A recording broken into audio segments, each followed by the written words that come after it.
2026 সালের মে মাস। ঘড়ির কাঁটা স্তব্ধ হয়ে গিয়েছিল ঠিক সেই মুহূর্তে যখন পারস্য উপসাগরের শান্ত জলরাশি নরকের অগ্নিতে রূপান্তরিত হয়। এটি কেবল একটি তারিখ নয়, এটি একটি সাম্রাজ্যের দম্ভের শেষ ঠিকানা। পেন্টাগনের তথাকথিত অপরাজিত অপারেশন এপিক ফিউরি আজ কেবল এক টুকরো পোড়া কাগজ। ওয়াশিংটনের ড্রয়িং রুমে বসে আঁকা সেই নীল নকশা আজ পারস্যের ধুলোই ধূসর। রণক্ষেত্রের মাঝখানে দাঁড়িয়ে মার্কিন নৌবহরের অহংকার, সেই ঐতিহাসিক ফিফথ ফ্লিট আজ একটি শিকারী বাঘের সামনে অসহায় হরিণ। আর সেই শিকারীর হাতে জ্বলছে মস্কোর তৈরি এক অদৃশ্য অবিনাশী তরবারি। সামরিক গোয়েন্দা সংস্থা IISS এর গোপন প্রতিবেদন অনুযায়ী ইরানের প্রতিটি মিসাইল এখন রাশিয়ার গ্লোনাস গাইডেন্স সিস্টেমে সরাসরি সংযুক্ত। রাশিয়ার কসমস সিরিজের স্পাই স্যাটেলাইটগুলো প্রতি সেকেন্ডে মার্কিন রণতরীর অবস্থান ও রাডার ফ্রিকোয়েন্সি তেহরানে পাচার করছে। ইরানের হাতে থাকা খেইবার শেকান মিসাইলের পাল্লা 1450 কিলোমিটার, যা শব্দের চেয়ে 5 গুণ দ্রুত গতিতে লক্ষ্যবস্তুতে আঘাত হানতে সক্ষম।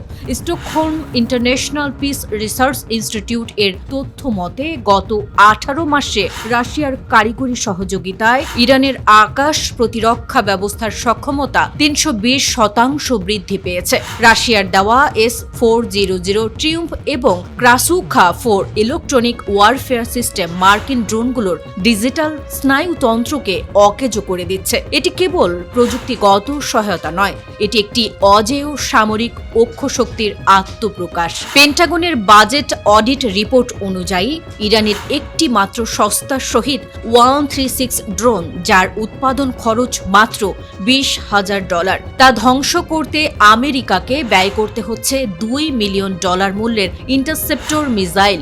CSIS এর পরিসংখ্যান বলছে 2026 সালের প্রথম 4 মাসেই মধ্যপ্রাচ্যে মার্কিন সামরিক অভিযানের খরচ ছাড়িয়েছে $48 বিলিয়ন। প্রতিদিন এই সংঘাতের পেছনে পেন্টাগনের কোষাগার থেকে খরচ হচ্ছে প্রায় $600 কোটি। অন্যদিকে হরমুজ প্রণালীতে ইরান কর্তৃক আরোপিত টোল থেকে অর্জিত আয় তেহরানের জিডিপি প্রবৃদ্ধিকে 3.5% ধরে রেখেছে। ওয়াশিংটন যখন ঋণের পাহাড়ে পিষ্ট, তেহরান তখন টোলের টাকায় তার সামরিক ভান্ডার সমৃদ্ধ করছে। ভূ রাজনীতির ইতিহাসে সবচেয়ে বড় জুয়াটি খেলেছে ইরান হরমুজ প্রণালীতে। প্রতিদিন বিশ্ব বাজারের 20% জ্বালানি তেল সরবরাহ হয় যে পথ দিয়ে, সেখানে ইরান এখন একছত্র অধিপতি।